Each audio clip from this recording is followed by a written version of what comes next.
السلام علیکم۔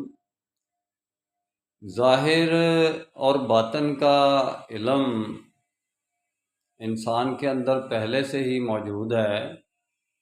اللہ تعالیٰ نے جب تمام ارواح کو پیدا کیا تو اپنی پہچان کرائی، الستو بربکم کہہ کر پہچان کروائی کہ کل کو بھول نہ جانا کہ میں تمہارا رب ہوں۔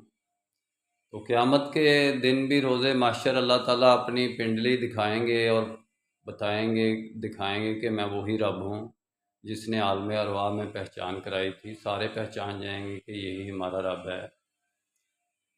تو کہنے کا مطلب یہ ہے کہ علم تو ہے، باطن کا بھی ہے، ظاہر کا بھی ہے، سائنس کا بھی ہے، موجودات کا بھی ہے، حاضر کا بھی ہے، غائب کا بھی ہے، لیکن آپ نے کیا لینا ہے؟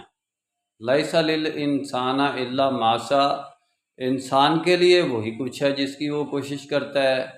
علم اس کے پاس سارا ہی موجود ہے، اب اس نے کہاں سے لینا ہے، کون سا لینا ہے، یہ اس کی مرضی ہے۔ اس نے فرقہ پرستی کا لینا ہے یا وحدت امت کا لینا ہے، یا اس نے کس قسم کا علم لینا ہے، قرآن سے کس قسم کا علم لینا ہے، اللہ سے کیا لینا ہے، رسول سے کیا لینا ہے، یہ اس کے اپنے اوپر ڈپینڈ کرتا ہے کہ اس نے کیا لینا ہے۔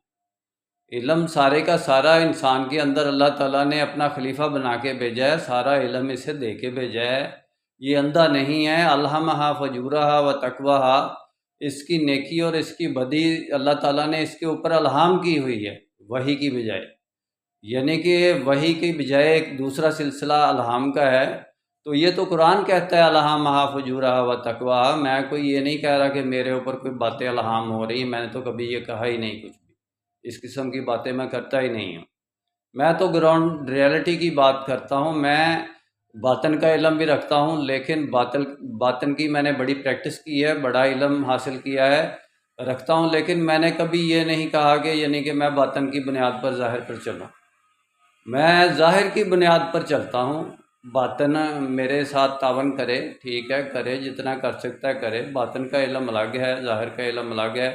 ایک ہی چیز کے دو رخ ہیں، ظاہر اور باطن، وہی ظاہر ہے وہی باطن ہے، لیکن اب اس کو استعمال کیسے کرنا ہے انشاءاللہ ڈیٹیل میں پھر بات ہوگی۔ میرا کام اسلامک ورلڈ کی امن اور یونائٹی کا ہے، نسبت، وحدت، خدمت، خیر کے ساتھ۔ اللہ حافظ۔